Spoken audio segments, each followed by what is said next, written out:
जय हिंद प्यारे बच्चे लोग, आप सभी का स्वागत है हमारे YouTube channel DK sir classes में। आज जो बताने जा रहे हैं आप सभी को थंबनेल से पता चल गया होगा कि क्या बताने वाले हैं। फर्स्ट में जानना है कि देखो, संस्कृत जानने से पहले, संस्कृत पढ़ाने से पहले संस्कृत को पढ़ना आना चाहिए, रीडिंग देना आना चाहिए, तभी तुम संस्कृत पढ़ सकता है।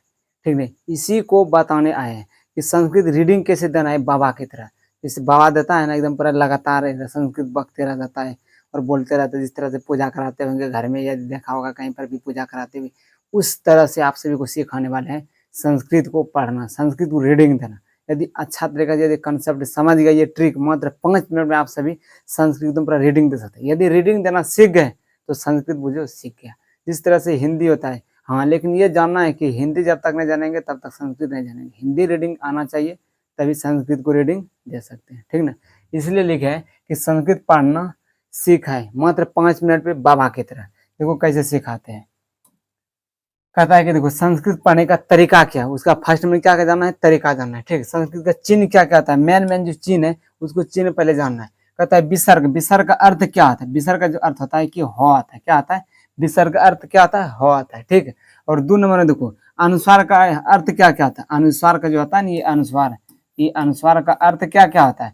ये अनुस्वार का अर्थ होता है कहीं मोह आता है तो कहीं नो आता है। कहाँ का आता है, ये भी कॉन्सेप्ट बताएंगे। ठीक, हलंत, हलंत का अर्थ क्या आता है, मोह, मतलब हलंत लगने का मतलब यही है कि वहां पर आधा है। ठीक ना, वहां पर स्वर नहीं है, वहां पर व्यंजन का मतलब आ रहा है। ठीक, देखो, अवग्रह, अवग्रह बोलने के मतलब कि यहाँ पर कहीं इसका उच्चारण क्या आता है, ओ आता है। ठीक, कहीं नो भी आता है, कहीं ओ भी आता है। ठीक, आगे देखते हैं इसका क्या कारण है। विसर्ग, फर्स्ट में जानते हैं कि विसर्ग, विसर्ग का मतलब क्या आता है। विसर्ग, इसका ध्वनि हो आता है। विसर्ग का ध्वनि क्या आता है, हो आता है। जिससे हम जानते हैं कि नमः, नो मो विसर्ग, विसर्ग नमः, नो मो, अब विसर्ग का क्या लिखना था, हो, नमः। जिसे बोलते हैं कि नमः, कैसव, कैसव, कोई का स्व, वो हो विसर्ग देते हैं। ठीक ना, विसर्ग का अर्थ क्या था। लेकिन ये भी ध्यान रखना है कि लास्ट में चाहे हर्षी कर रहा है, दीर्घी कर रहा है, या हर्षु कर, उसी में परिवर्तन हो जाता है हो, लेकिन रहता है लास्ट में हो ही। चाहे हर्षु कर लास्ट में तो हर्षु में परिवर्तन होता है, आकर रहता है तो आकर में परिवर्तन होता है। जैसे देखो यहाँ पर क्या लिखा है, बाला, बाला लिखा हुआ है ना, जैसे यहाँ पर देखो बाला लिखा हुआ है, यहाँ पर क्या आकर है, लेकिन यहाँ पर बाला लिख दिए। ठीक ना, और लास्ट में क्या हो है, हो लिख दिए, लेकिन आकर लास्ट में था ना, यहाँ पर आकर में परिवर्तन था, बाला हा, बाला। जैसे देखो मती, यहाँ पर क्या लिखा है, मती है, मती है, मती ही, क्या हो जाएगा, मती ही। जैसे मती है नहीं होगा, मती ही हो जाएगा, क्योंकि लास्ट में मती और लास्ट में क्या है ना, हो है तो हो देंगे। विसर्ग का अर्थ क्या होता है, हो दे दिए। ठीक है, लेकिन लास्ट में आकर क्या है, हर्षी कर, ये भी हर्षी कर में परिवर्तन होते हैं, मति ही, क्या जाता है, मति ही।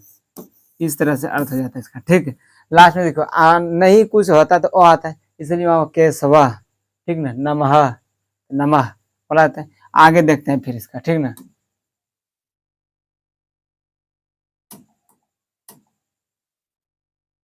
देखो अनुस्वार का अर्थ जानते हैं। कहता है कि अनुस्वार, अनुस्वार का अर्थ क्या आता है, हो आता है। अनुस्वार होता है, अनुस्वार का अर्थ कहता है यह कहीं नो, कहीं मो को जानता है। यह कहीं होता है नो तो कहीं होता है मो, इसका अर्थ जानते हैं। देखिए, यदि शब्द के शुरू में यदि आता है, शब्द के शुरू में आता है तो संस्कृत के शब्द के यदि शुरू में आता है उसका उच्चारण क्या होता है, नो आता है।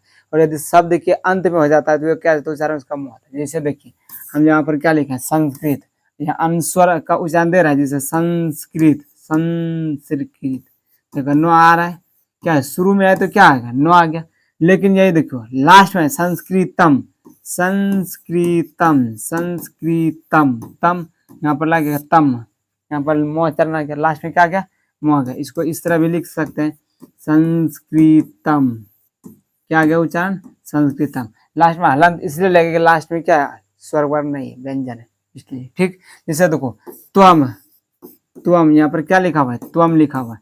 यहाँ उच्चारण देखो लास्ट में क्या है, संस्कृत। कोई भी शब्द के अंत में आता है तो इसका उच्चारण क्या हो जाता है, मो आता है, क्या आता है, मो आता है। यहाँ क्या त्वम, इस तरह भी लिख सकते हैं। ठीक, आगे समझ ले अनुस्वर का अर्थ क्या क्या होता है। ठीक ना, आगे देखते हैं।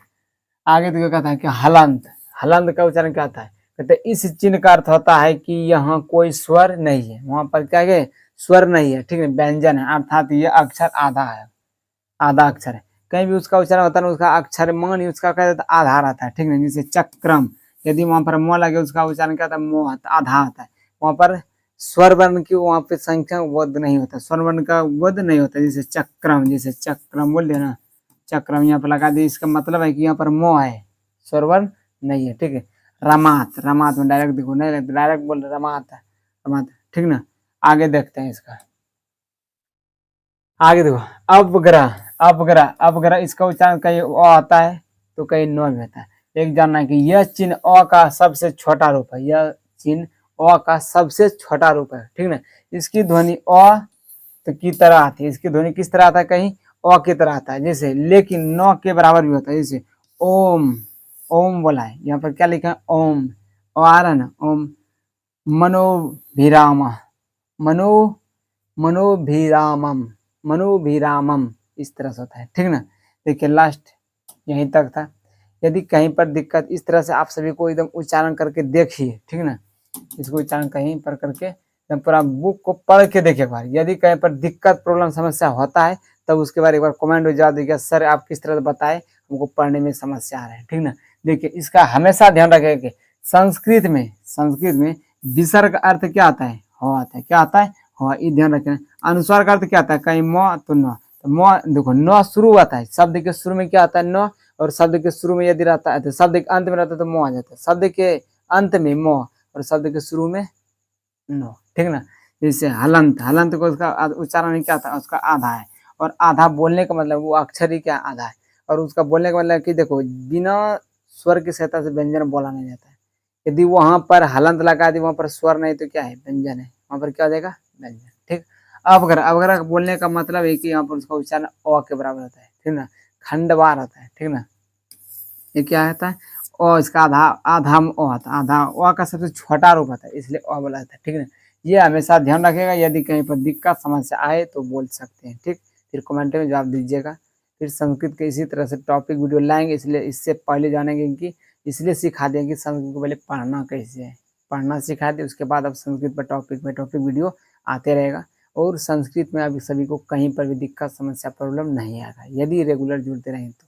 यदि वीडियो अच्छा लगा तो वीडियो को लाइक करके चैनल को सब्सक्राइब कर देना, और जिन सभी दोस्तों को संस्कृत पढ़ने में दिक्कत हो रहा है उनको यह वीडियो शेयर जरूर कर दिया, यदि आपको भी भला हो उसको भी भला हो जाएगा, ठीक ना।